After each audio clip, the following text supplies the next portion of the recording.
The first time I realized I was no longer enough for my husband, it wasn't during an argument or a cruel remark. It was in the silence between his words, the way his eyes scanned the room at a dinner party, searching for someone more polished, more worthy of standing beside him. I had spent the morning preparing for that night. The invitations were printed on heavy ivory paper, embossed with gold. The table gleamed with crystal and silver. I had chosen my gown carefully, a deep emerald silk that complemented my skin and matched the color of his tie. He liked coordination. It made us look united, or at least that was what I thought unity looked like in his world. When his guests arrived, his colleagues, investors, and their impeccably styled wives, the air shifted. They spoke in delicate tones, their laughter floating like champagne bubbles. I served drinks, smiled at the right moments, and made polite conversation about art and travel. But underneath it all, I could feel his tension. His hand on my back felt performative, his laughter slightly too loud when I spoke. After dinner, as everyone moved to the lounge, he leaned toward me and whispered, "Try not to say too much about the charity work, all right? They might not understand your enthusiasm." My heart clenched. He said it with a smile, but I heard the sting behind his words. Not enthusiasm. He meant passion, conviction, the things that made me human, the things that didn't fit into his carefully curated image. I nodded, swallowing the lump in my throat, and did exactly what he wanted. I stood in the background while he entertained, surrounded by people who looked through me as if I were part of the decor. When one of the women asked if I worked, I told her I managed a few small businesses. She blinked politely and turned back to her glass of wine. By the end of the night, I had memorized their faces, the ones who smiled at me without seeing me, and the one who whispered to my husband a little too closely. Her name was Isabella Hart. She was the daughter of a shipping magnate, young, sharp, and perfectly at home in the shimmering world my husband idolized.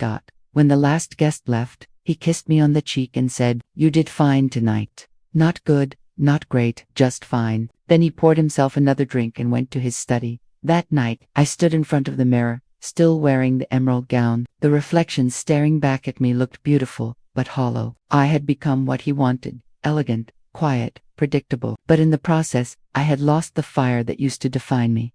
The woman I used to be built companies from nothing, negotiated deals with men twice her age, and still came home to cook dinner because she loved creating something with her hands. But he never saw that version of me. He only saw what didn't fit his world. A week later, I joined him at a gala hosted by his elite circle, an event he had been desperate to be part of for years. As we entered the grand ballroom, chandeliers dripping with light, I felt his hand tighten on my arm. "Don't mention your businesses tonight," he murmured. "They wouldn't understand how you got into that."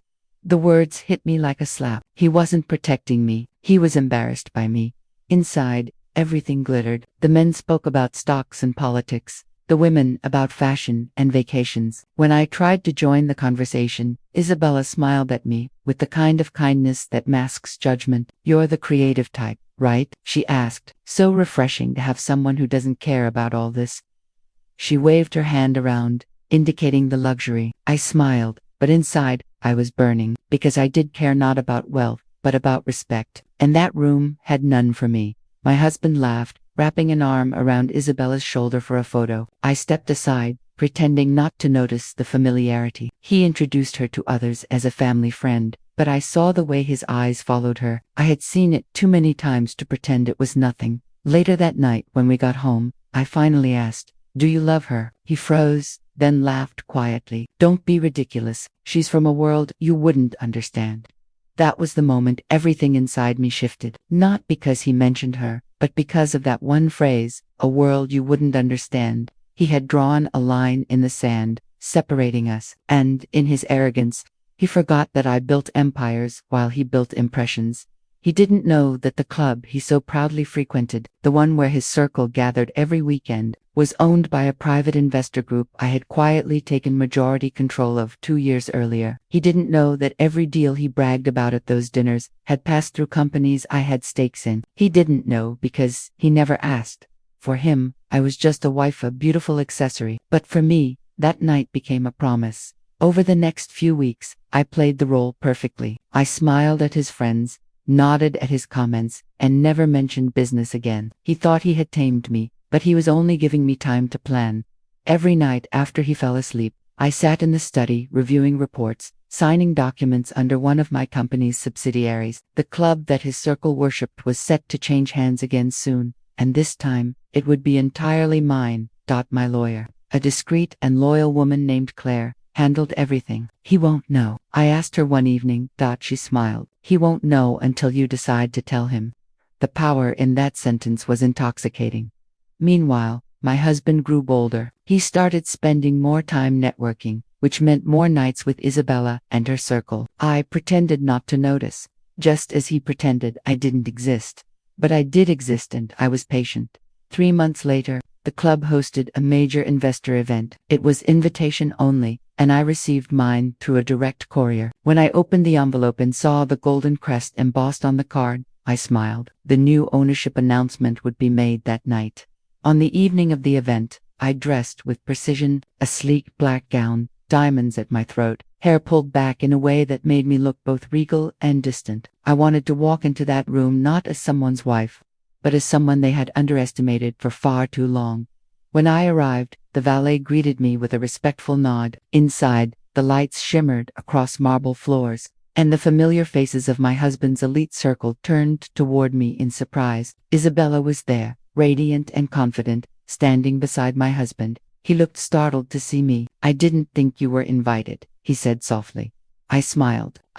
Before he could respond, the announcement began. The host, a tall man in a crisp tuxedo, stepped onto the stage and cleared his throat. "Ladies and gentlemen, tonight we welcome the new majority owner of the Grand Haverford Club, a woman whose vision and investment have made this transformation possible." Every head turned as he gestured toward me. "Please welcome Mrs. Evelyn Carter."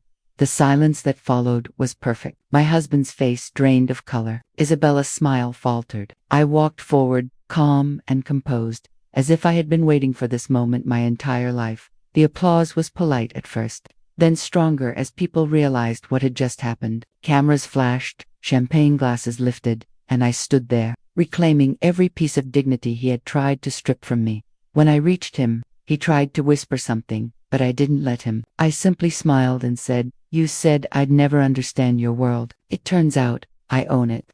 That night, for the first time, I didn't need to prove myself. The silence that used to hurt me became my strength, and the man who once told me I wasn't good enough was left standing in a world that no longer belonged to him. The applause still echoed in the grand hall as I stepped down from the stage, the sound of heels on marble cutting through the heavy silence that followed. Every pair of eyes in that glittering room tracked my movements. The same people who once dismissed me as background decoration were now recalibrating their smiles, measuring their words, trying to rewrite their opinions before I could decide their worth.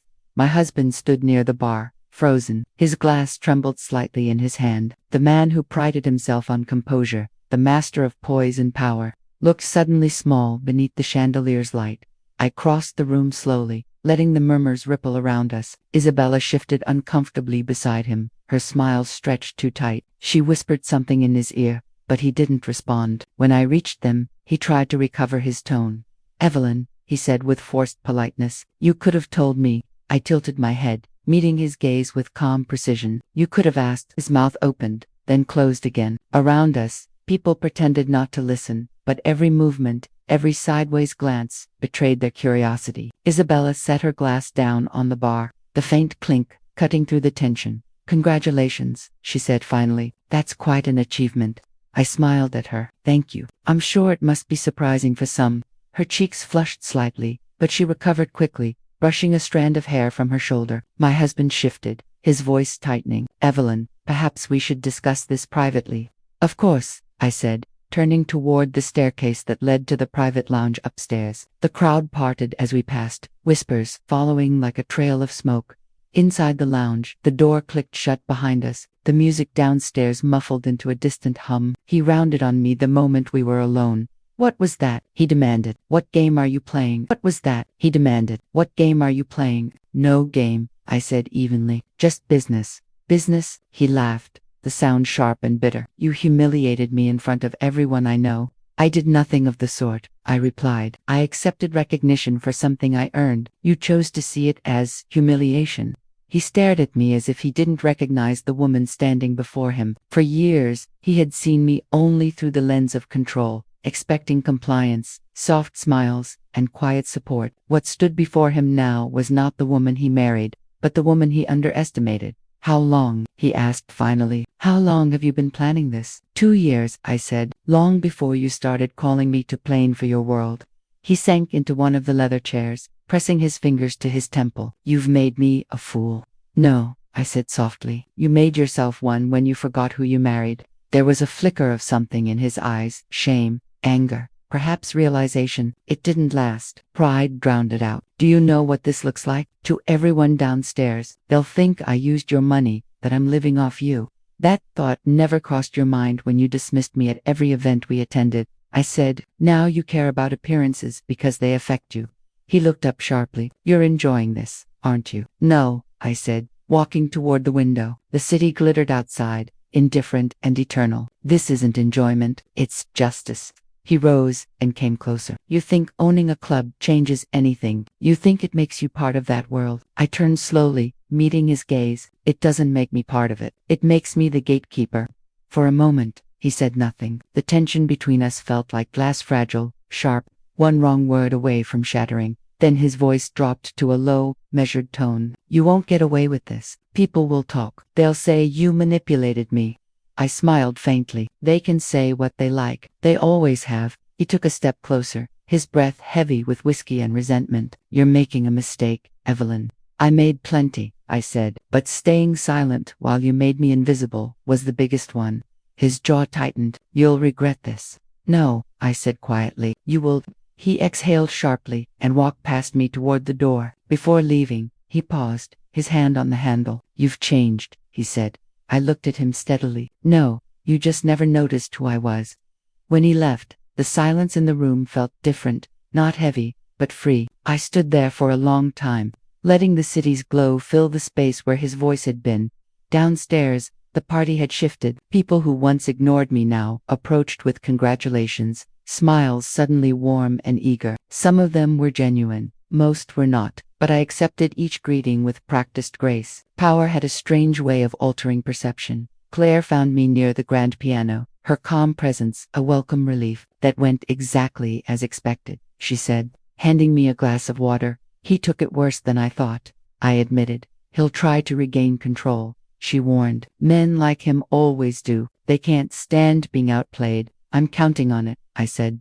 She arched an eyebrow. You have something in mind, always. We left the event an hour later. Outside, the air was cool, the street lights throwing long shadows across the pavement. The driver opened the door, and I paused before getting in, glancing back at the club. The golden crest above the entrance gleamed in the light, a silent symbol of victory. Inside the car, Claire looked at me thoughtfully. What will you do now? Now, I said, I'll watch him unravel. It started sooner than I expected.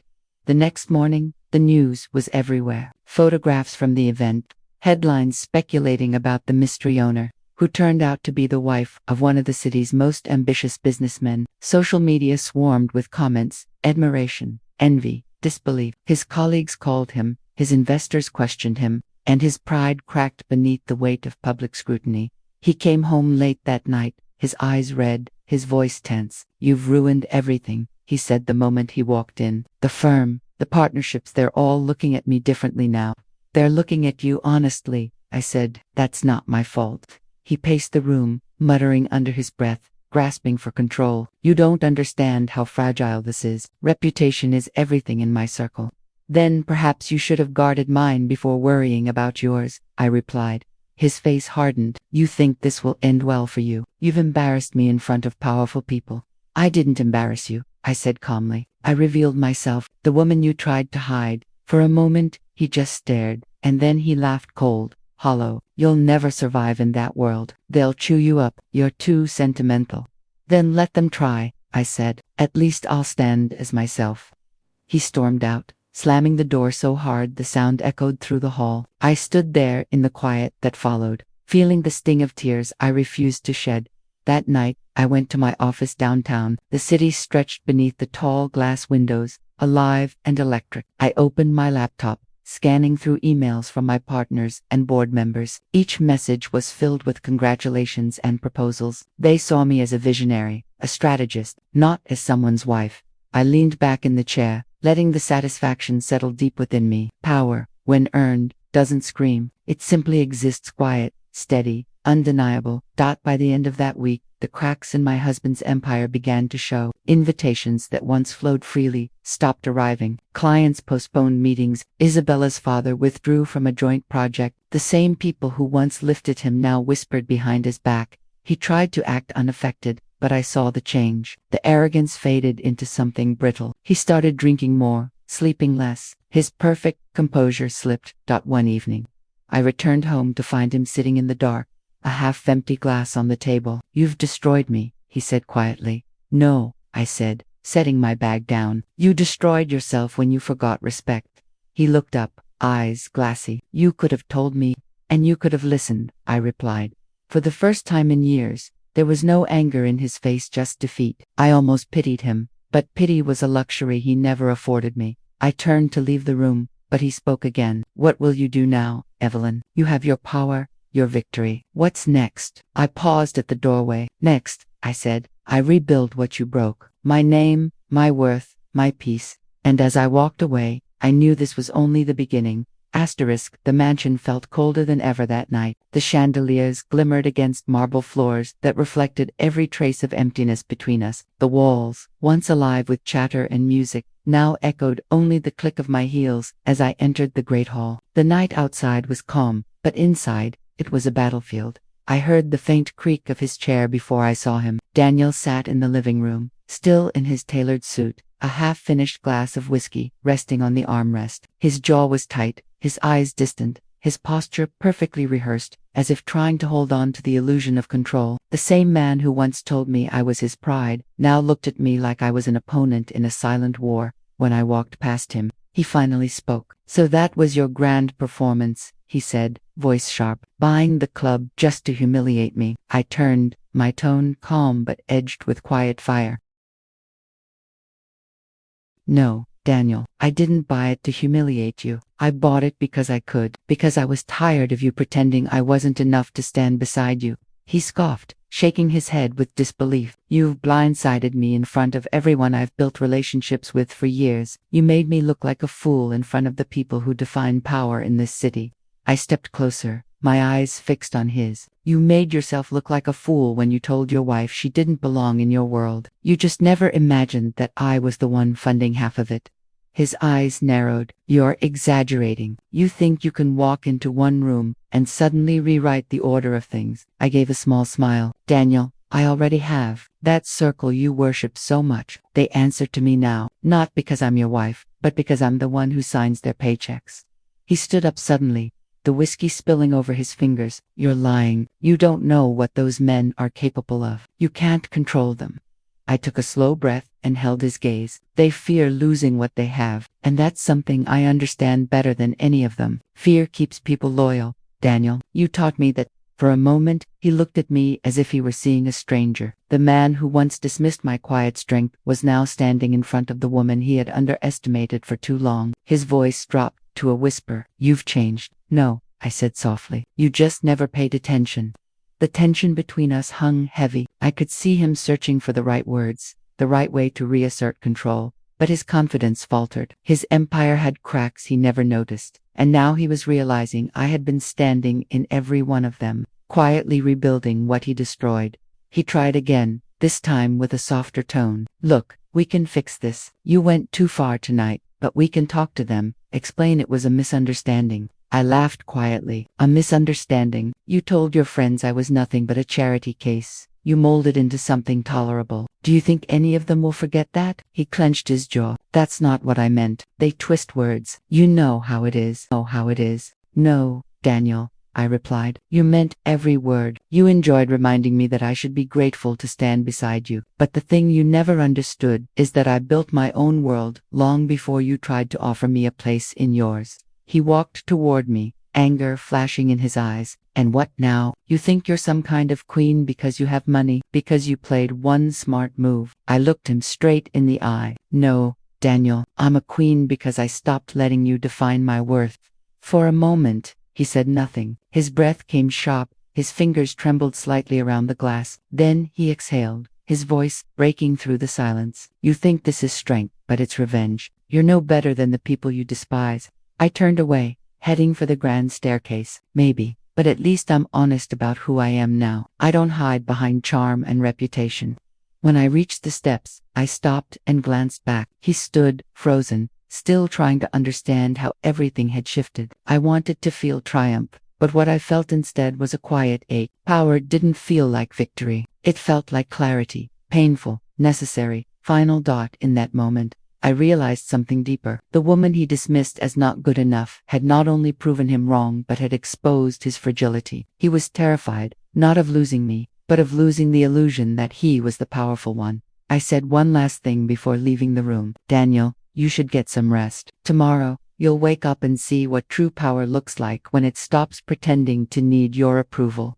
I walked up the stairs, the sound of my heels echoing like a declaration. Behind me, the whiskey glass shattered against the marble floor. He didn't shout, didn't follow, just stood there, realizing the empire he built on ego had finally met the quiet force that would dismantle it piece by piece. The next morning, sunlight poured into the mansion like nothing had happened. The golden light touched the polished surfaces and expensive art, but it couldn't hide the truth that hung heavy in the air. I sat by the window in the breakfast room, a cup of coffee untouched before me. My assistant had already sent me a list of board members who wanted a meeting, each one eager to reassure me of their loyalty after the previous night's revelation. The irony was sharp. The same people who once whispered that I didn't belong were now scrambling to align themselves with me. Daniel entered the room quietly. His eyes were tired, his suit wrinkled, a rare sight for a man obsessed with control. He looked at me the way someone might look at a stranger who suddenly held their fate. He stood there for a long moment before speaking. Is this what you wanted, Evelyn? To see me broken? I didn't look up. I never wanted you broken. I just wanted you to see me. He moved closer. I see you now. You made sure of that. His voice carried bitterness, but beneath it I could hear something else. Fear. He poured himself a cup of coffee, his hand trembling slightly. You've embarrassed me, cost me partnerships, friendships, everything I've built, you've put at risk. I met his eyes. Then maybe what you built was never as strong as you thought. He set the cup down too hard, the sound sharp against the marble table. Don't act like you're innocent in this. You think you're above everyone now because you've got power. You've turned into exactly what you hate. I leaned back in my chair. No, Daniel, I've become what I needed to be to survive in your world. He looked at me with a mixture of anger and disbelief. Our world, Evelyn, you were part of it too. Our world, I repeated. You made sure I was never truly part of it. You paraded me around when it suited you and dismissed me when it didn't. Now, you're just angry that I stopped waiting for your permission. He sighed, rubbing his temples. This isn't how marriage works. It's not about competition. Marriage, I said quietly. You stopped being my husband the moment you started treating me like an accessory. The silence stretched. Outside, the city buzzed, indifferent to the storm brewing inside our house. Daniel sat down across from me, his tone softening as he tried another tactic. Evelyn, listen, we've both made mistakes. Let's talk about a way forward. I don't want this to destroy us. I looked at him carefully. You don't want it to destroy your image, Daniel. Be honest. He looked wounded. You really think that's all I care about? I think you've spent your entire life protecting your reflection, I replied. You never learned how to look beyond it. He exhaled slowly and leaned back, eyes searching mine for something familiar. You were never like this. You used to believe in me. I did, I said softly, until you made me question if I was even worthy of breathing the same air as you. He looked down, his jaw tight. I was trying to push you to be better. No, I said. You were trying to make me smaller so you could feel taller. The weight of the words hit both of us. I could see him fighting his own pride, trying to find a way to regain footing in a conversation that no longer obeyed his rules. He tried a smile that didn't reach his eyes. You've had your moment of triumph. Are you done punishing me? I shook my head slowly. This isn't punishment, Daniel. This is clarity. You showed me what I was worth to you, and I responded in kind.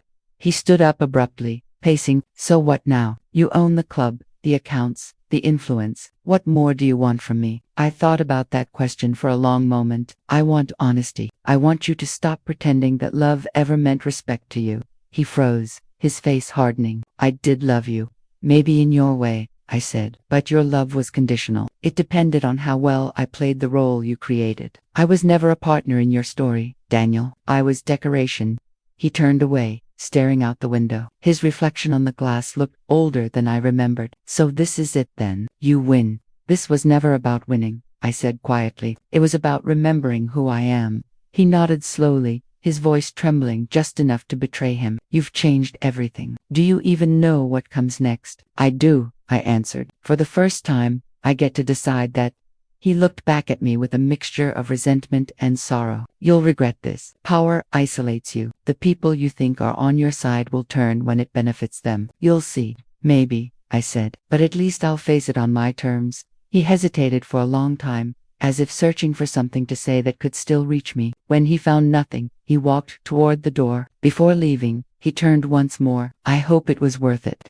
I watched him go, his figure disappearing down the hall. The silence that followed was almost peaceful. I finally took a sip of my coffee, cold, bitter, but grounding. I thought of the years I spent trying to prove my worth to a man who believed value could only be measured by appearance and wealth. Now I understood the cruel symmetry of it all. He had built his identity around control, while I had quietly built mine around endurance. When his control shattered, my endurance became my strength. As I stood by the window, the sunlight caught my reflection in the glass. I saw not the woman he had molded, but the one who had survived him. Strong, composed, unshaken, the city stretched before me, filled with noise and movement. Yet I had never felt such silence within myself. The silence of power reclaimed. The city had always shimmered like a promise. Tall towers of steel and glass reflected sunlight in sharp patterns that blinded those who looked too long. For years, Daniel had called it his city, a kingdom built through charm, influence, and carefully orchestrated deceit. Now, for the first time, the whispers in those towers carried a different name, mine. By the end of the week, the shift was undeniable. Invitations started arriving from people who had once overlooked me. Dinners, meetings, charity galas, all requesting my presence. Some were subtle apologies disguised as gestures of goodwill, others thinly veiled attempts to secure favor. My assistant, Claire, sorted them neatly into folders, labeling each one with precision. You've become the most talked about woman in their circles, she said one morning, sliding a tablet across the desk. Everyone wants to know what your next move is. I looked at the headlines glowing across the screen. Evelyn Ward reshapes the power game. Behind the fall of Daniel Ward, the woman who changed everything, they wrote my name with admiration. But I knew better. Admiration in this world was temporary. Power didn't make you loved. It made you watched. I set the tablet aside, canceled the interview requests. I'm not giving them a show. Claire nodded. Understood, but Daniel has been seen with a few familiar faces, men from the investment board. They had dinner last night at the Meridian. The name hit like a quiet warning. The Meridian was the same restaurant where he used to take me when he wanted to remind me of my place. The same place where he'd once said, "This is where real decisions are made, Evelyn. You should just enjoy the food." Now he was back there, likely spinning a new version of his story. Keep watching, I said. I want to know exactly who he meets and what they discuss.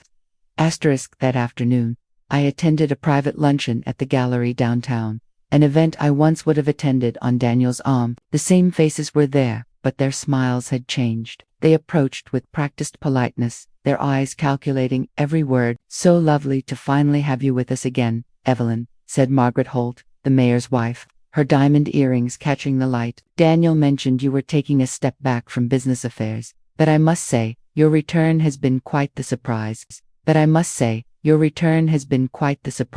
I smiled politely. Daniel tends to underestimate the people closest to him. Her smile faltered slightly. "Well, success seems to suit you. Everyone's talking about your acquisition of the Monarch Club." "The Monarch," I replied calmly, "was never about ownership. It was about clarity." She tilted her head, uncertain of what that meant, and quickly changed the topic. That was how this world operated. Pretend curiosity, avoid discomfort, move on before truth cuts too deep. As I left the event, my driver handed me a small envelope. "A delivery, ma'am. No sender." Inside was a single sheet of paper, written in Daniel's handwriting. "Meet me tonight. The terrace, 8 o'clock. We need to talk." For a moment, I considered ignoring it, but something about the precision of his words told me it wasn't just an emotional plea. Daniel didn't ask to talk unless he had an agenda. That evening, The city was cloaked in silver light as I stood on the terrace of our mansion. The skyline glimmered in the distance, alive and indifferent. Daniel arrived exactly on time, his posture calm, his face carefully composed. "I didn't think you'd come," he said. "I almost didn't," I replied. "What do you want?" He stepped closer, his tone disarmingly soft. "You've made your point. I was wrong to underestimate you. But what's happening now? The press, the rumors, the investors pulling back. It's hurting both of us. We could fix this together." I studied him. Fix or control? He smiled faintly. "You always assume the worst. I learned from the best." He paused, eyes flickering. "You think I'm your enemy, but I'm not. I've built relationships that you can't maintain alone. The board respects me. If we present a united front, we could expand beyond the monarch. The city's infrastructure contracts are opening soon." And I raised a hand. "Stop. This isn't a business pitch, Daniel. You didn't ask me here to apologize. You asked me here to negotiate." He sighed, his voice sharpening. "You're right, because I know what's coming. The board is planning to push you out. They'll use technical clauses buried in the partnership agreement. You might own the club, but the real control still lies with the investors, my investors." For a brief moment, my chest tightened. He saw it. He smiled the way predators smile when they sensed weakness. "You built your empire too quickly," he said. "They see you as a disruption. And when they're done, they'll leave you isolated. Let me help you, Evelyn. Let me be your shield again."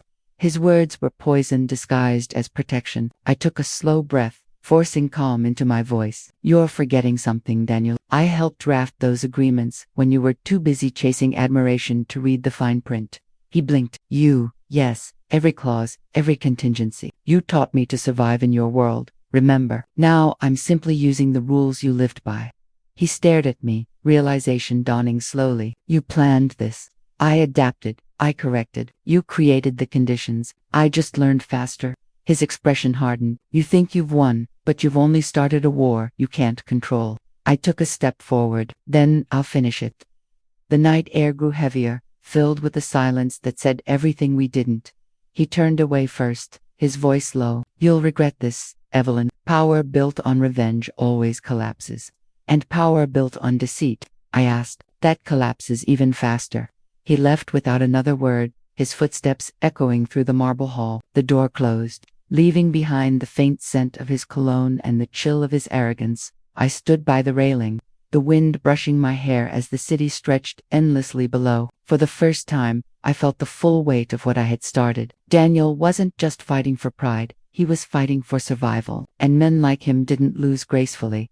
Later that night, I received another message. This one wasn't handwritten. It came through an encrypted email, unsigned. "Be careful who you trust. He's not the only one watching you."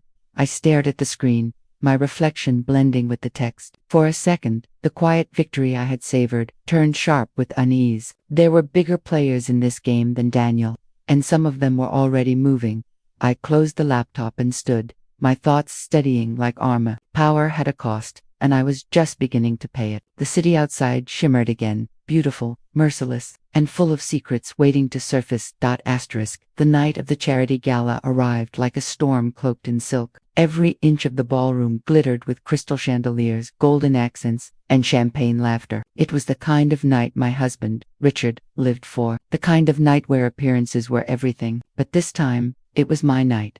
I stood before the mirror in my suite, adjusting the diamond necklace that had once belonged to his mother. He had given it to me years ago, saying, "Now you'll finally look like you belong." But tonight, I wore it not to belong but to remind him of the arrogance that once defined his love. The dress I wore was a deep emerald silk, the kind that rippled like water when I moved. My reflection was no longer the unsure woman who had once shrunk in his shadow. My chin was high, my shoulders steady, my eyes calm as steel. When I entered the ballroom, every head turned, the lights kissed the emerald fabric, and a hush rolled through the crowd. People whispered my name with a mix of surprise and confusion. I caught sight of Richard across the room, standing among his so-called elite circle, the same people who once looked through me as if I were made of glass. His face froze when he saw me. For a split second, his charming mask faltered. Then he smiled, the politician's smile he always wore when the room was watching. "Darling," he said as I approached, his tone dripping with performative warmth, "you look radiant." I returned his smile, but mine was sharper. "Thank you." I thought tonight deserved something special. He leaned in, lowering his voice. You didn't tell me you'd be coming. Why would I need to? I asked softly. I'm a patron of the event, after all. He blinked. A patron, yes. I made a sizable donation last week. The organizers insisted I take a front table. The flicker in his eyes was almost invisible, but I caught it, that subtle twitch of unease. He wasn't used to me taking space in his world. Not like this. As we moved to our table, his friends joined, men in tailored tuxedos, women with diamond bracelets heavier than their conversations. They smiled, but I could sense their discomfort. They were used to me sitting quietly beside him, not holding my head high like an equal. Richard, one of them said, your wife has been quite the mystery lately. We barely see her at the club anymore. Richard gave a rehearsed chuckle. She's been busy redecorating. You know how it is. Oh, I'm not redecorating, I replied smoothly, just overseeing some acquisitions. Their eyes widened, curious, but I left it at that. The less I said, the more they leaned in, the more Richard squirmed. Dinner began, and the master of ceremonies took the stage. As the room dimmed, a presentation played on the large screen behind him, showing the major donors of the evening. My name appeared in bold white letters, followed by the name of the foundation I had built quietly over the past year, the Lyra Initiative, dedicated to women's education and empowerment. The applause was polite at first, then genuine, as people whispered among themselves. Richard's fork clattered softly against his plate. He hadn't known. He prided himself on knowing everything. He leaned toward me. You started a foundation. I turned my head slightly, eyes never leaving the stage. I did, using some of the profits from my real estate holdings. You know, the ones you thought I couldn't handle. The shock on his face was delicious in its restraint. He was fighting to keep the mask in place while the room applauded my name. The gala continued, laughter and music swirling like champagne bubbles, but the tension between us pulsed quietly. He kept stealing glances at me, each one colder, sharper, trying to understand when the power had shifted and how he had missed it. Midway through the evening, the master of ceremonies announced, ladies and gentlemen, we have one final announcement from tonight's principal sponsor. The crowd hushed. Richard sat up straighter, expecting his name to be called. After all, this was his territory, his playground, his ego's favorite stage. But then the screen lit up again. We proudly announced that the event's title sponsor, new owner of the Chancellor Club, is Mrs. Lyra Whitmore. The silence that followed was so complete it rang in my ears. Richard's glass froze midway to his lips. His friends exchanged wide-eyed glances. The entire room turned toward me. I rose slowly, every movement deliberate, graceful, commanding, the kind of poise he once mocked me for not having. Thank you, I said as I reached the podium. My voice carried, soft but firm. This club has long represented exclusivity and tradition, but tonight, I want to open its doors wider to innovation, inclusivity, and change. A murmur rippled through the audience. Richard sat rigid, his face pale beneath the ballroom lights. I believe, I continued, that true elegance isn't about wealth or breeding. It's about kindness. It's about respect. And it's about knowing who you are, even when others tell you you're not enough. My gaze met his across the room, and I was told once that I wasn't good enough for this circle, that I didn't belong here. But life has a beautiful way of correcting those lies. Applause erupted, not polite, but powerful, rolling like thunder. The cameras flashed. The orchestra struck up a triumphant note. I could see tears in the eyes of women who understood exactly what I meant. When I returned to the table, Richard's hands were trembling. His mask had cracked. Richard's hands were trembling. His mask had cracked. You bought my club, he hissed under his breath. No, I said softly, leaning close enough for only him to hear. I bought our club. The difference is I know how to share power. You never did.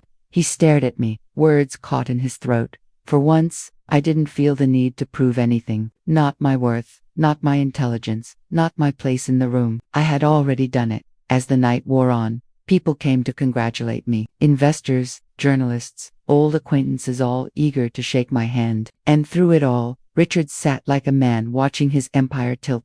When the event finally ended, I stepped out into the cool night air. The sky above was vast and starlit, free of pretense. My driver opened the door, but before stepping inside, I turned to see Richard standing at the ballroom entrance, staring at me as though he had never seen me before. There was a time that look would have melted me. Tonight, it only confirmed what I already knew. He had underestimated the woman he claimed to love.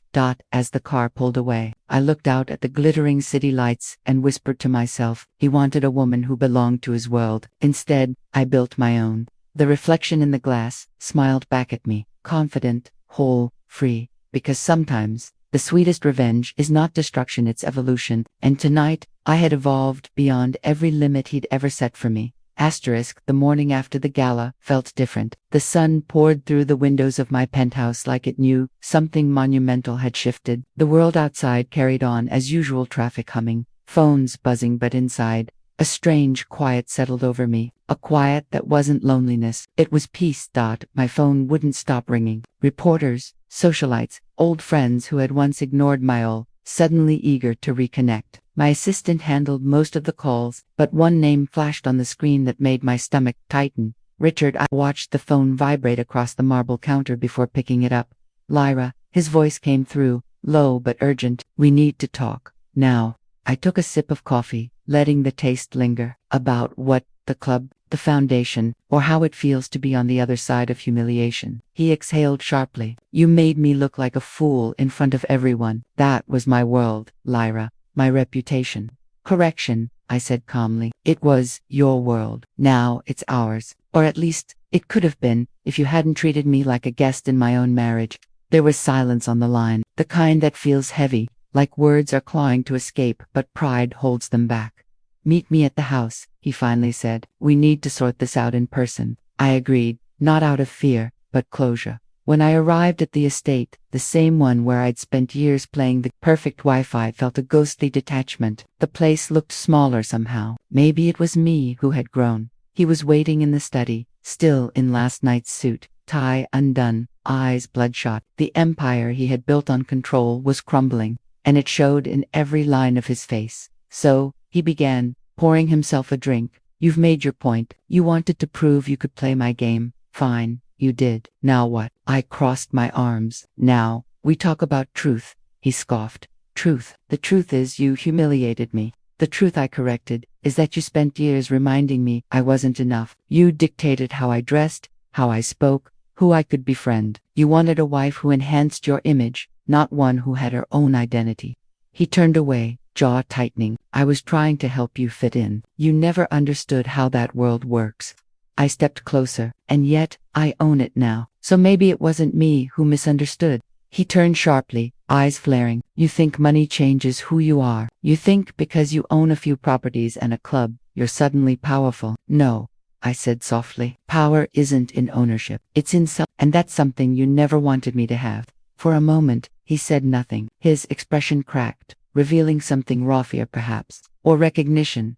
You used to look at me with love, he muttered. What happened to that woman? She grew tired of begging for respect. I said, you taught me how to be invisible, Richard. But invisibility gives you a unique gift. You start to see everything, every lie, every weakness, every truth. His glass hit the desk with a thud. You're ruining everything we built. No, I said, voice steady. I'm reclaiming it. He ran a hand through his hair, pacing. You have no idea what you've started. These people, they won't accept you. They'll tolerate you for your money, then tear you down. I'm not afraid of being torn down anymore, I replied. I've already rebuilt myself once. I can do it again. He laughed bitterly. So what now? You're leaving me. I already left you, I said quietly. You just didn't notice until last night. The words landed with precision, like a blade sinking into truth. He stared at me, stunned. You can't just walk away from 20 years of marriage. I'm not walking away, I said. I'm walking forward. He sank into his chair, head in his hands. Do you have any idea what people are saying? That I've lost control of my wife, that I let you outshine me. That's not my concern anymore, I said. Maybe if you'd spent less time controlling me and more time respecting me, you wouldn't care so much about what they think. He looked up at me, his eyes desperate. I can fix this. We can fix us. Just step back. Let me handle the narrative. I shook my head. You still think this is about image, about control. It's not. It's about dignity, and I won't trade mine again for your comfort. He rose abruptly, voice sharp. You're making a mistake. Maybe, I said, walking toward the door, but at least it's mine to make. As I reached the threshold, he said my name one last time, Lyra, I paused, glancing back. His voice dropped. If you walk out that door, everything we have, our home, our name, it ends. I met his gaze. It already did the day you decided your status mattered more than your wife. And with that, I left. Outside, the air felt cleaner, lighter. The weight I had carried for years had lifted, replaced by something stronger than anger. Freedom. I drove straight to the new headquarters of my foundation. The moment I stepped inside, I was greeted by laughter, by energy, by women who believed in something bigger than pride. They were my mirror, the proof that growth comes from pain, not privilege. My assistant handed me a folder. We've just received confirmation, she said, smiling. The national grant you applied for, it's approved. I opened the folder, reading the words that would change everything. The Lyra Initiative was now a fully recognized, government-backed program. We would be expanding internationally, for the first time in years. My eyes filled with tears, not of sorrow, but triumph. That evening, I stood on the balcony of my penthouse, watching the city shimmer below. Every light represented a story, a dream, a second chance. I thought about the girl I used to be, the one who flinched at judgment, who measured her worth by a man's approval. She had been buried beneath years of condescension, yet somehow, she had fought her way back. I raised a glass of wine to the skyline. Here's to the woman who was never good enough, I whispered. She turned out just fine, and somewhere deep inside, I knew this was only the beginning. The woman he once dismissed as ordinary was just getting started, because the real power wasn't in proving him wrong. It was in proving to myself that I had never needed his validation to shine. The peace I had begun to feel after walking away from Richard was power, I had learned, always came with a price. And in my case, that price was retaliation. The moment I stopped playing by his rules, he began rewriting the game. It started subtly, a few cancelled business meetings, unreturned calls. Then came the rumors, quiet at first, whispered through circles that thrived on gossip and influence. By the end of the week, those whispers had grown into headlines. Socialite's fortune questioned, new philanthropic face, or manipulative wife. I stared at the articles flashing across the morning news. Each one painted me as an opportunist, a woman who had used her husband's name to climb to power. Richard's fingerprints were all over it. He had always known how to weaponize perception. I turned off the television and sat in silence. My assistant, Claire, entered the room cautiously, holding a folder. We've traced the source of the leak, she said quietly. It came from one of Richard's PR firms. I wasn't surprised. Of course it did. Claire hesitated. What should we do? I stood up slowly, walking to the window. The skyline glittered in the distance, a city that thrived on reputation and downfall alike. We don't react, I said. We respond, but on my timing. That afternoon, I called a meeting with my legal team and the board of the Lyra Initiative. As they gathered around the conference table, I could feel the unease. The men in tailored suits glanced between each other, waiting to see if I would falter. I didn't. Let me be clear, I said, my voice cutting through the room. Richard thinks he can dismantle what I've built by smearing my name. He's wrong. The initiative doesn't rely on my marriage, it relies on results. And that's something no headline can undo. One of the lawyers cleared his throat. We can issue a defamation suit, but it will escalate things publicly. I nodded. Good. Let it escalate. The higher the fire, the more people will see the truth. After the meeting, I returned to my office. A familiar number flashed across my phone again. I let it ring 3 times before answering. You've been busy, I said. So have you, he replied. His voice was cold, measured. You think this little act of rebellion makes you powerful. You're nothing without the world I gave you. I laughed quietly. You still think you gave me the world. That's your problem. You're damaging my reputation, he snapped.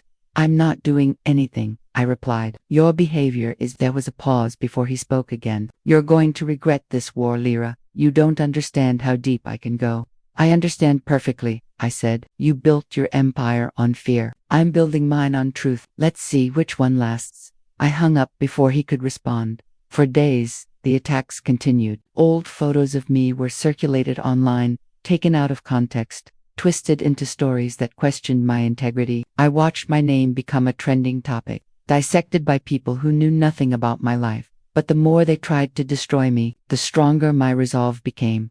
I decided to fight back not with anger, but with exposure. My foundation had been planning a charity gala for weeks, an event to fund education for underprivileged girls. I turned it into something more. I invited the same media outlets that had printed Richard's lies. I made sure every influential figure in the city was there. And when I took the stage, I didn't just talk about charity. I told my story. Many of you have read about me lately, I began, my voice calm but commanding. You've seen my name twisted into headlines, my intentions questioned, but I stand before you as proof that power is not inherited, is earned.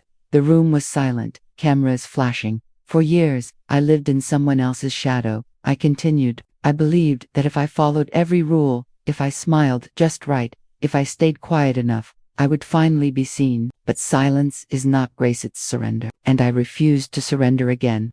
Applause broke out, hesitant at first, then building into something stronger. The next day, every news outlet that had once mocked me now praised my courage. My speech went viral. That night, as I sat alone in my penthouse, the phone rang again. Richard. I answered.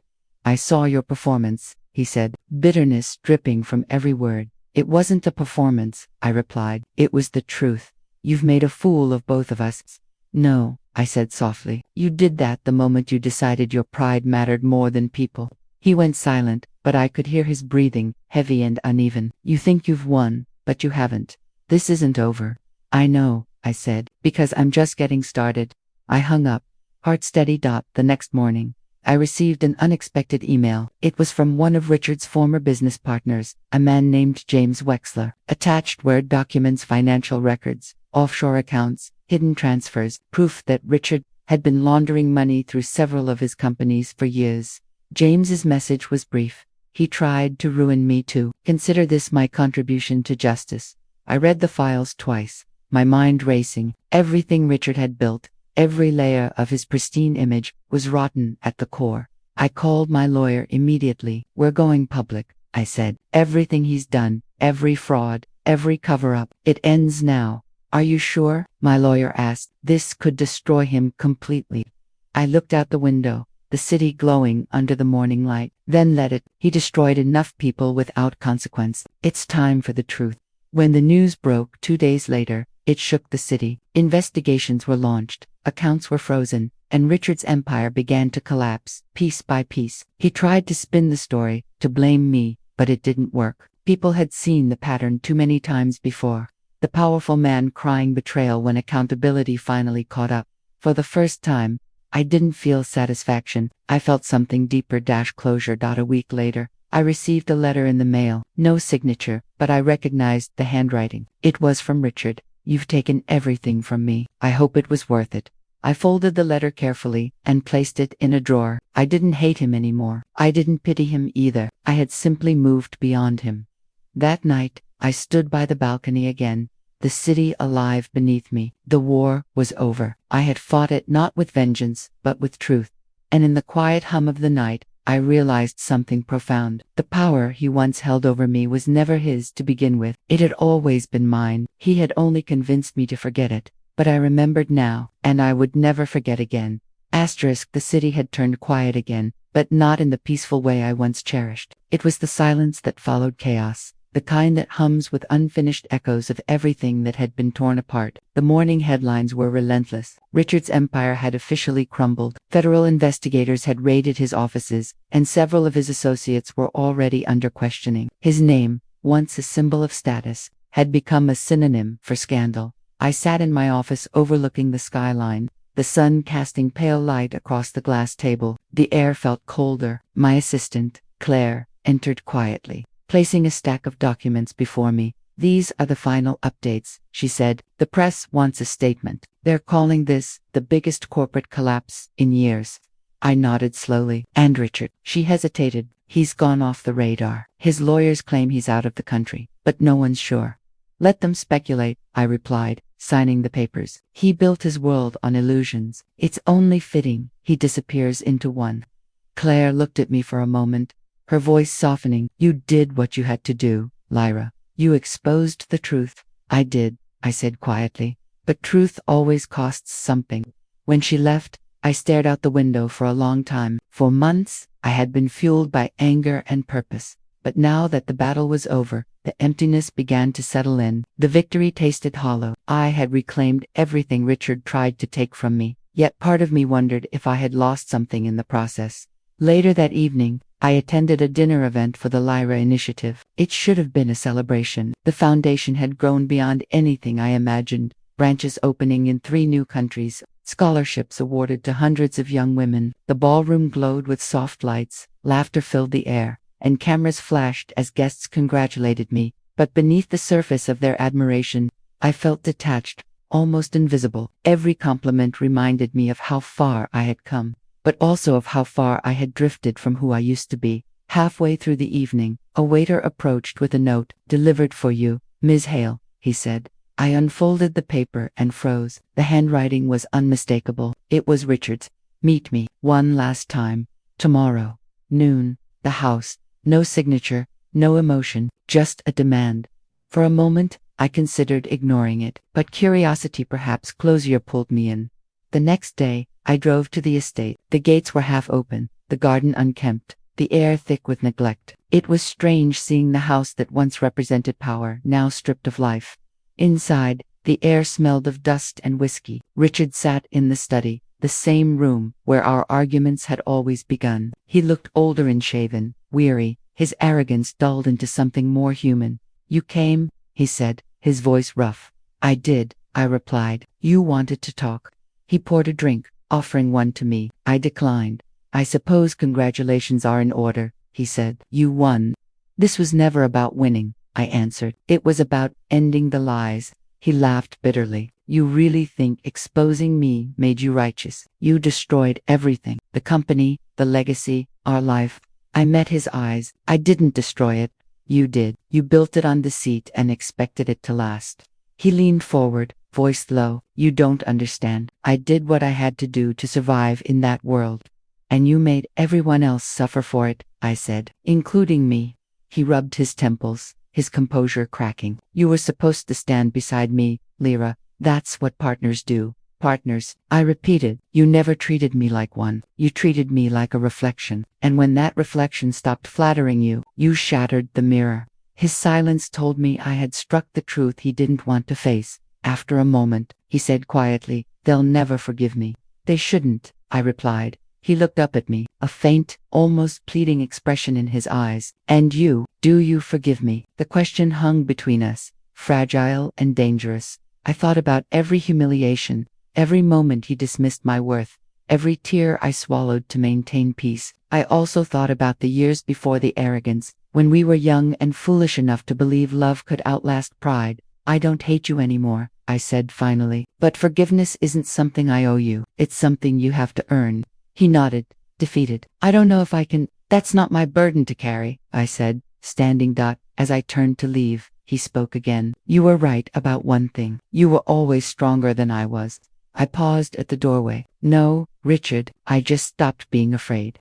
When I walked out of that house for the last time, I didn't look back. The gates closed behind me with a heavy clang, sealing an entire chapter of my life. That evening, I sat alone on my balcony. The city stretched before me, endless and alive. My phone buzzed with messages, journalists, friends, invitations, but I ignored them. For once, I didn't want attention. I wanted quiet. As I watched the skyline, I thought about the meaning of victory. It wasn't about wealth or reputation. It was about self-respect, the one thing no one could take once it was reclaimed. I realized something then. I hadn't just destroyed Richard's empire. I had dismantled the version of myself that had depended on his approval. And that was the true triumph.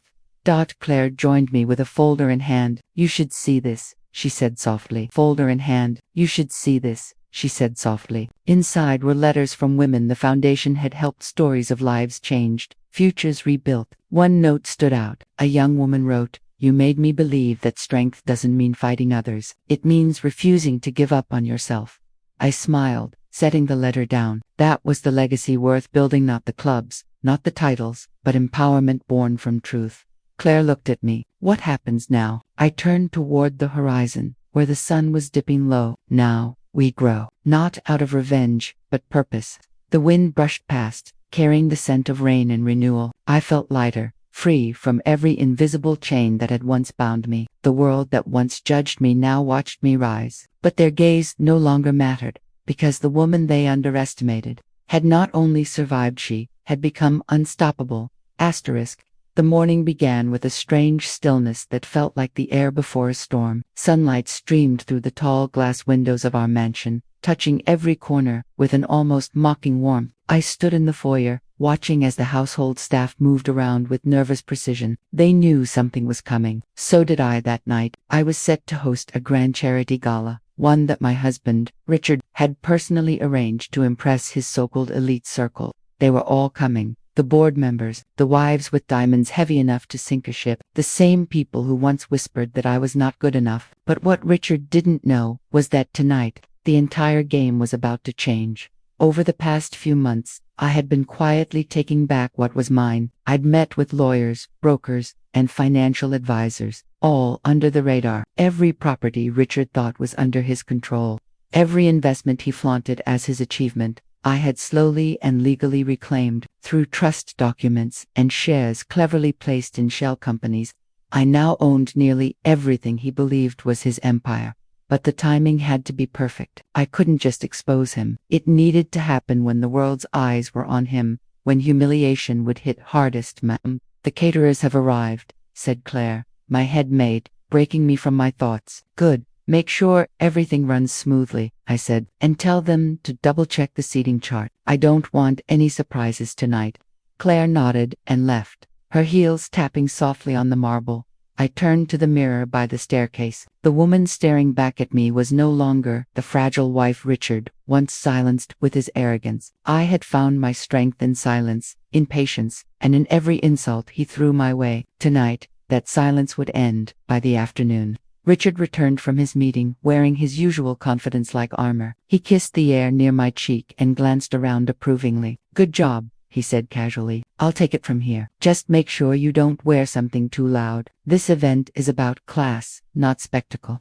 I almost smiled. His words, once sharp enough to wound, now barely grazed me. "I'll wear what I think represents me best," I said calmly. He raised an eyebrow. "Is that attitude I'm hearing?" "No," I replied. "It's self-respect." But he laughed under his breath, brushing me off as he always did. But his laughter no longer scared me. It only confirmed that he was still blind to the storm building around him. As the evening approached, the mansion transformed into a palace of light and sound. Guests arrived in sleek cars, stepping out in glittering gowns and tailored suits. Champagne flowed, the orchestra played softly, and every corner buzzed with the shallow chatter of the elite. I walked through the crowd gracefully, greeting people who once ignored me. Every handshake, every polite smile was a quiet victory. The whispers began almost immediately. "She looks stunning tonight. Did you hear she's been managing the foundation herself now? Maybe Richard finally taught her some class." If only they knew the truth, that Richard hadn't taught me anything. He had only given me a reason to rise. When Richard took the stage for his speech, the room fell silent. His voice filled the air, smooth and authoritative. "Thank you all for being here tonight. This event represents not just generosity but legacy. Our legacy." He gestured toward me. "And, of course, I must thank my wife, Emily, for her efforts behind the scenes. She's learning her place well." There was laughter from a few men in the front. My stomach tightened, but I didn't move. I watched him stand there, so sure of himself, unaware that this would be the last time he spoke from that position of power. When his speech ended, polite applause followed. He walked toward me, proud and smug. "See," he whispered, "flawless execution. Stay by my side tonight, and don't talk business with anyone. You'll only confuse them." I looked at him and smiled. "Actually, I was planning to make a small announcement. I hope you don't mind."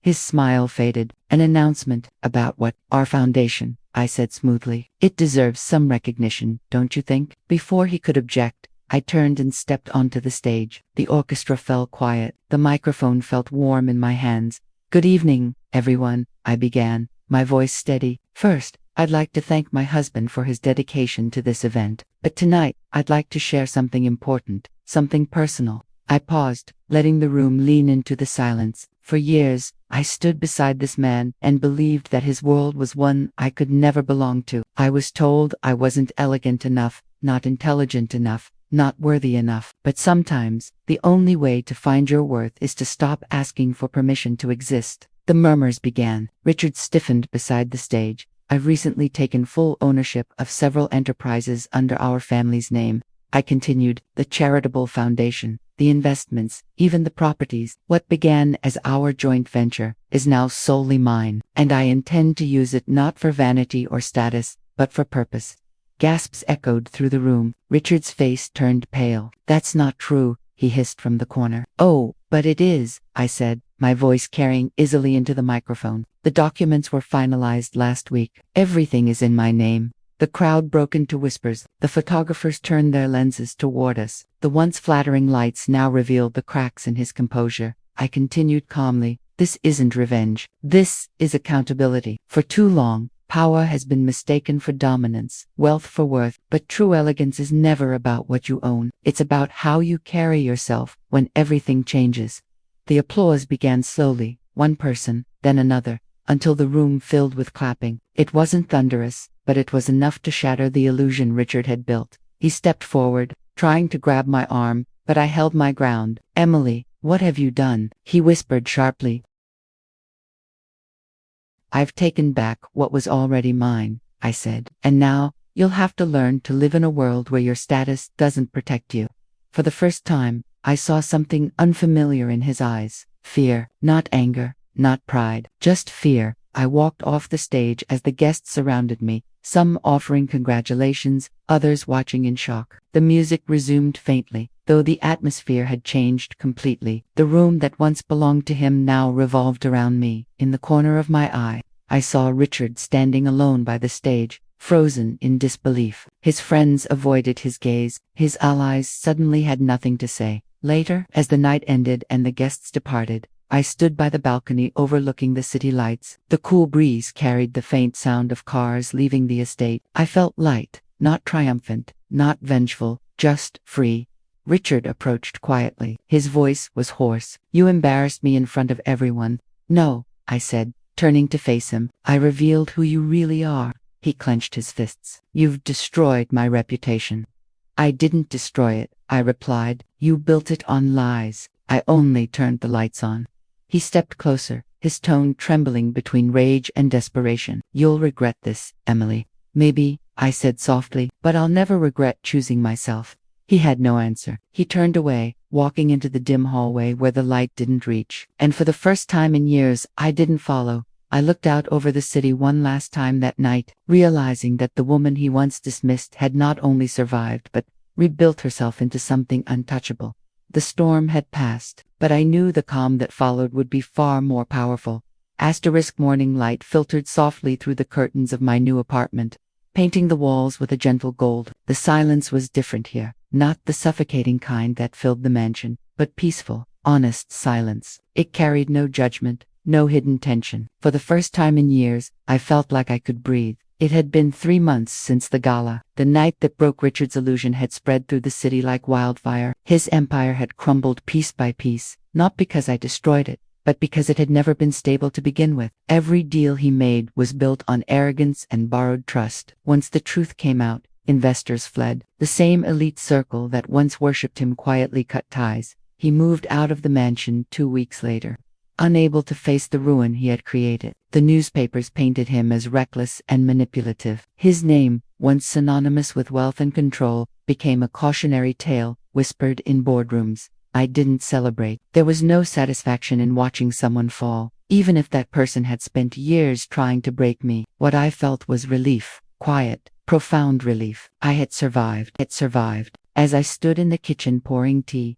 Claire entered with her usual warmth. She had been the only member of the staff who stayed with me. You have a visitor, ma'am, she said gently. Mr. Calloway from the foundation.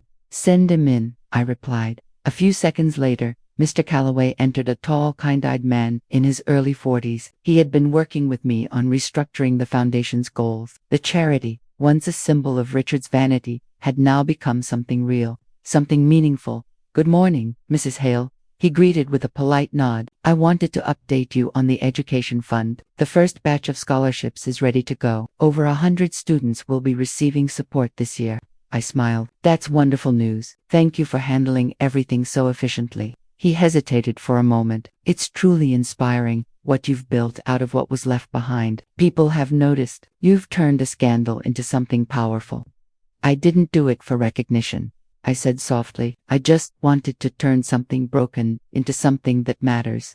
He nodded and left me to my thoughts. Later that afternoon, I sat by the window overlooking the city. From here, the skyline looked calm, indifferent to the dramas of those living beneath it. Somewhere among those towers was Richard, trying to rebuild his image. I hadn't spoken to him since that night. Not a word, not a message. But fate has a strange sense of timing. Just as I set my teacup down, the doorbell rang. Claire opened it, and I heard his voice, the one I once knew so well. "Emily," Richard said quietly, "please, I just need a moment."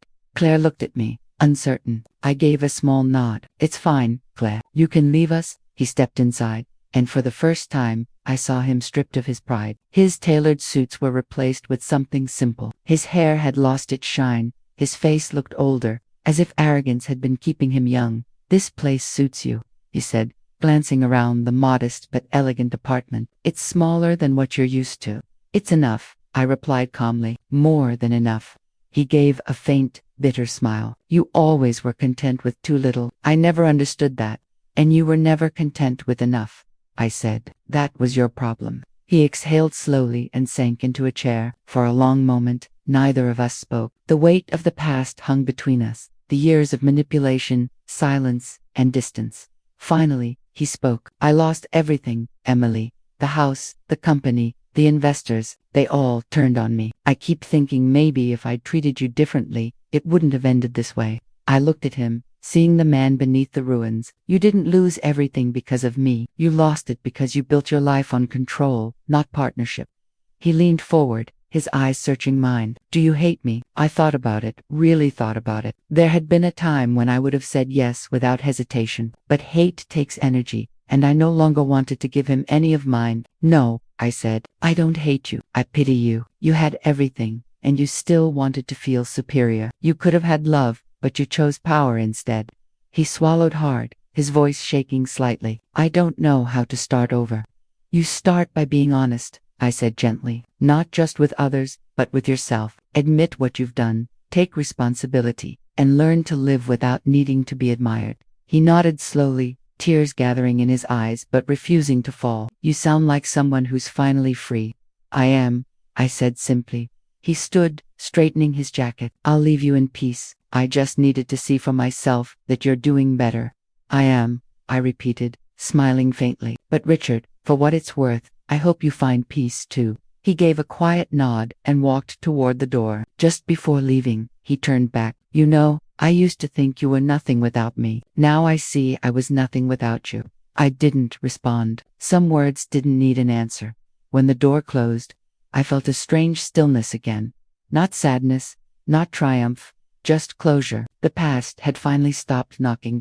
Over the following weeks, I poured all my focus into the foundation. We launched community programs, funded women-owned startups, and opened art scholarships for young girls who, like me once, were told they weren't good enough. The organization gained national recognition. For the first time, I was being invited to the same elite circles that once excluded me, but this time, as an equal, not an accessory. During one of the foundation's events, a reporter asked me, "Mrs. Hale, what's the secret to your success?" I smiled and replied, "Learning when to walk away. Sometimes the most powerful thing you can do is let go of what hurts you, even if it once defined you." The article went viral. People called me the woman who turned humiliation into empowerment. But labels didn't matter. What mattered was that my story, my truth, was helping others find their voice.